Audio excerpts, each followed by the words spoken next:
this is the Folksy Friend, and on this channel I like to talk about stories. In particular, folk beliefs, tales, and mythologies. On Tuesdays, we talk about Tolkien, and today is Tuesday, so let's go. Just before I start, thank you so much to those of you who have subscribed. I really appreciate it. Okay. Today I'm going to go over the House of Finwe, Finwe being the first High King of the Noldor. But before I can go over his family, I do need to go over some important information about elf life, death, pregnancy, and marriage, because that is going to be vital to really understand what happens to Finwe and his family. And I got this information from the book Morgoth's Ring, which is in the third volume of the Histories of Middle-earth, which is right there, that one. Thank you for those of you who recommended that I get the Histories of Middle-earth. It's going to take me 1,000 years to get through it all, but it has been very helpful. All right, let's get started. Elves are born as babies, just like humans are. They gestate for 1 year, and it is their, actually, just fun fact, it is their conception date that is celebrated, not their birth date. They grow physically very slowly, but mentally quite quickly. They are physically fully grown at age 50, and they are considered to be mature at age 100. Elves have a physical body, but they also have an immortal soul. So whereas humans have a mortal soul that moves on to whatever afterlife it moves on to, elves are bound to the world, to Ea. They cannot leave it. So if their body is killed, or if their body becomes too painful to inhabit, they will leave their body and their soul is drawn towards the halls of Mandos in Valinor. It's not an afterlife, it is just simply waiting for the world to end. Tolkien describes the natural order of elves to be married, and typically they, I guess you could say, mate for life. They only ever marry once. Marriage for an elf is not just a bodily union or a ceremony, it is actually a connection of spirit. So once the marriage is consummated, a soul bond appears between the two elves, and that bond is unbreakable. Having children is very important to elves, and they can only have children around the time that they get married. They typically get married around 50, so when they're mature but still quite young, and that is around the time they still have children. Even though their bodies physically do not age, so it might seem like, they can have kids whenever, that's not true.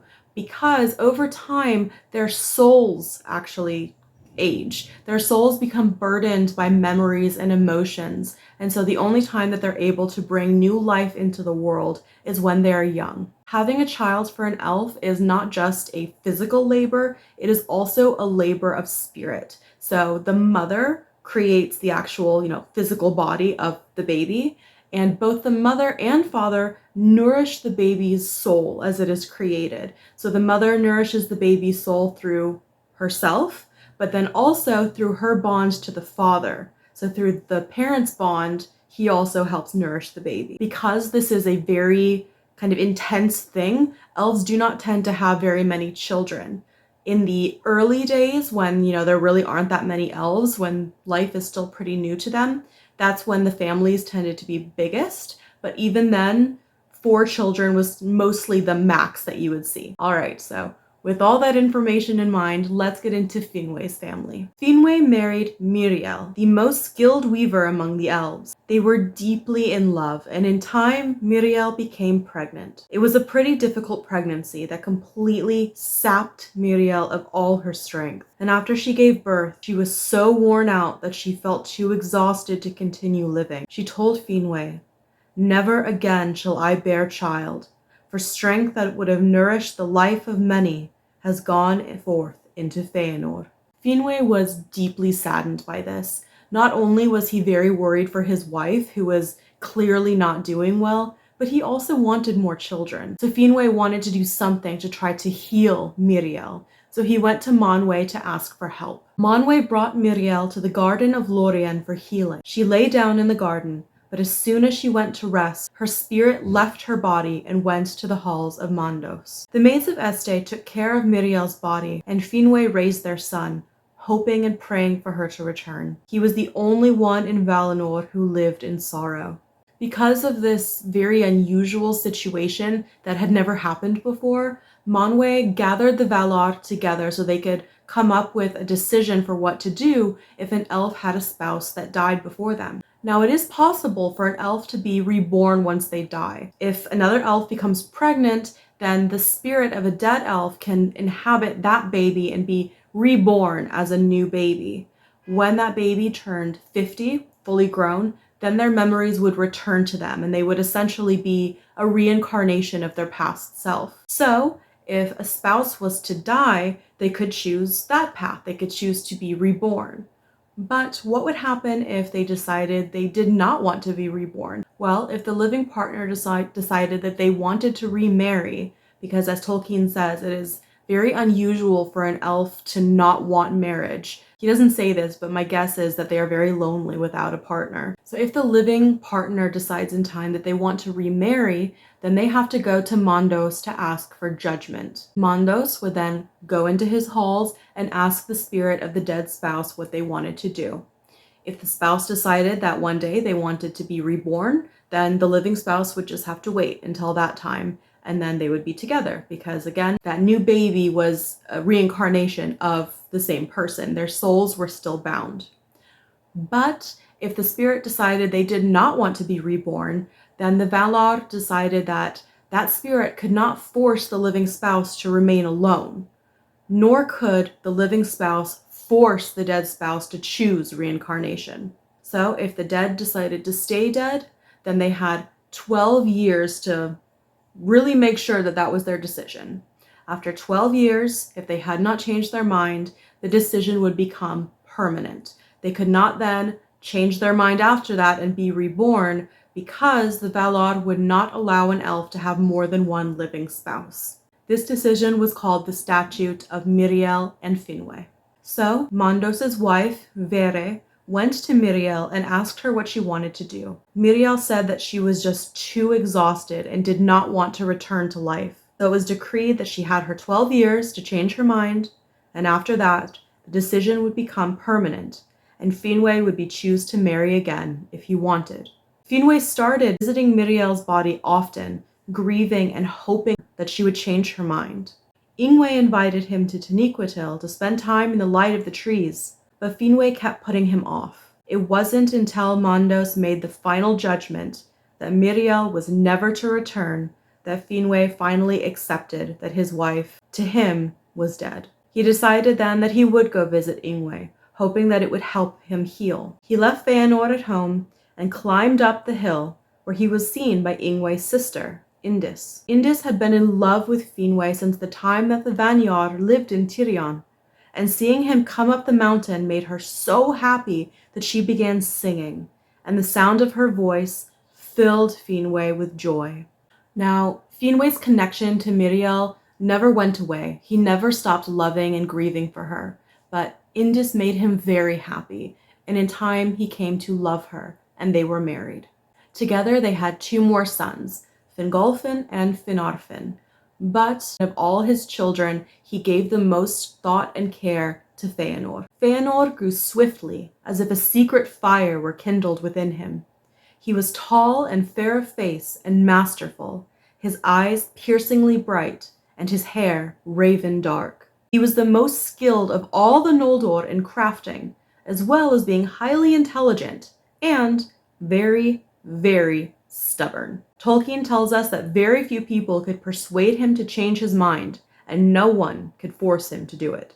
At a young age, he devised and improved the existing alphabet. He also became a master of crafting gemstones. Seldom were the hands and mind of Feanor at rest. While he was still pretty young, Feanor married Nyrdanel, the daughter of a skilled smith who was closest to Aule himself. This meant that Feanor had access to great teachers to improve his skills. Nyrdanel was quick-witted and skilled, but much more patient and understanding than Feanor. She definitely helped to keep him in line. Feanor and Nyrdanel had 7 sons, which is pretty much unheard of. It seems like all that extra vitality that went into Feanor from his mother kind of helped him then father 7 sons. Their sons were Maedhros the Tall, Maglor the Mighty Singer, Celegorm the Fair, Caranthir the Dark, Curufin the Crafty, and the twins Amrod and Amras, who would be the greatest hunters in Middle-earth. Celegorm was also a mighty hunter who spent time with Arome himself. Celegorm learned all about birds and animals of the world, and Arome even taught him their tongues, so Celegorm could potentially talk to animals. The other 6 brothers, and their father, spent a lot of time in the mansions of Aule. Curufin in particular inherited Feanor's smithing skills. Now onto Finwe's other sons, whom Feanor did not care for. He had no great love for Indis or her children. In fact, he spent as much time away from them as he could. Feanor was mightiest in skill of word and hand, and more learned than his brothers. His spirit burned as a flame. Fingolfin was strongest, the most steadfast, and the most valiant. Finarfin was the fairest and the most wise of heart. Fingolfin married Anere, who was also one of the Noldor. The children of Fingolfin and Anere were Fingon, Turgon, and Eredhel. Eredhel grew to be tall and strong. She loved to ride and hunt with her brothers, but also spent a lot of time with her cousins, Feanor's sons. She was known as Ar Feanel, the White Lady of the Noldor, because she was pale and wore silver and white. Fingon was also close friends with Feanor's eldest son, Maedhros, at least for now. Turgon married Elenwe, one of the Vanyar, and they had a daughter, Idril. Finarfin married Irwen, daughter of Ose, king of the Teleri. She was known as the Swan Maiden of Alqualande. Their children were Finrod, Engrod, Aenor, and Galadriel. The sons of Finarfin were very close with the sons of Fingolfin, so much so that they were almost like brothers. Galadriel was the most beautiful of any of the Noldor, and her hair was golden, as if lit by the light of Lorelin itself. In the Silmarillion, Tolkien also lists another son of Finarfin named Orodreth, but I can't include him here with any certainty because in other stories and other writings, Tolkien changes his mind about who Orodreth's parents were. It is now widely accepted that he was actually the son of Engrod, making Finarfin his grandfather instead of his father. And that is the House of Finwe, as they were in Valinor at least. There will be additions to the house later, more marriages, kids, but as of their time in Valinor, that is the full house.